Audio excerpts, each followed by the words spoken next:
আজকে দোকানে ভালোই কাস্টমার হইলো, আজকে ভালো বেচা কিনা হইলো। যাক, তো আমার দোকানে একজন কর্মচারী আছে, ওর বেতন আজকে পোষাইতে পারবো।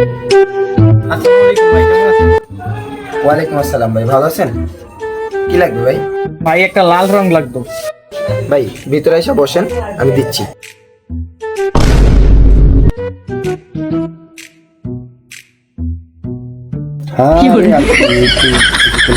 দোকান বন্ধ করবো, তখন এক লগে বাইরে যাম, তখন বাইরে তো কথা আছে শুনবো আর খেলে।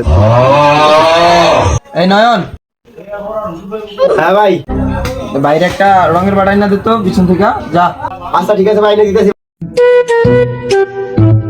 মানে কি অবস্থা? আরে ভাই কথা আর কইেন না, বুঝছেন, দোকানে একজন লোক রাখছিলাম, 18,000 টাকা বেতন দিয়া দোকানে একজন লোক রাখছি, ঠিকঠাক কোনো কাজ করতে পারে না, সারাদিন মোবাইলে কথা কয়, কাল লাগে জানি। আর কোন লাং আছে, এই লাং লাগে সারাদিন মোবাইলে কথা কয়। এই যে মাত্রই তো দেখলেন যে আপনি একটা রং লাগবে, মেয়েটা ওকে ডাক দিয়ে বলা লাগছে যে নয়ন একটা রং নিয়ে। এই অবস্থা, সারাদিন ফোনে কথা বলে, বুঝছেন। ভাবির কি অবস্থা মাথায়? আরে দোকান পারে বেচা কিনারি খবর নেই, বুঝছেন। তার ভিতরে আপনার ভাবি মাঝে মাঝে যে বায়না ধরে, এমনিতেই মনে করেন যে আমি পুরো শেষ, আপনার ভাবি বায়নার অভাব থাকে না। অন্য একদিন এসে বুঝে কথা বলে, এখন রংটা দেন একটু। মিস্ত্রিটা তো বসে আছে কাজতে।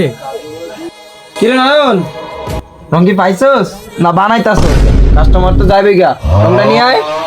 ভাই একটু বল দেখি হয় কি করে, রংটা মানে আমার আইনা দেওয়া লাগবে।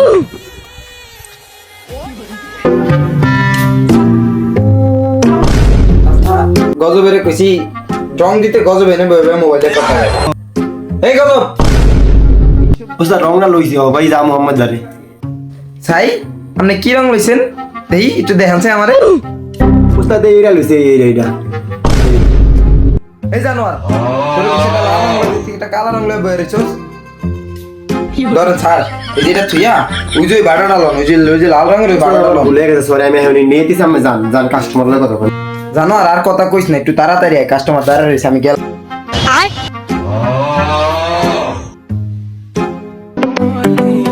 ওস্তাদ এলন পাইছি। দেখছেন ভাই, জানোয়ারটার হবে অনেক সময় হয়েছে, রংলে হবে আর আমি আধাটা ঘন্টা ধরে কথা বলছি, জানোয়ারটা অনেক ভয় ভয় জানি কালো কথা বলছি। বাইগান দোকানে লোকলে চলা যায় বলেন?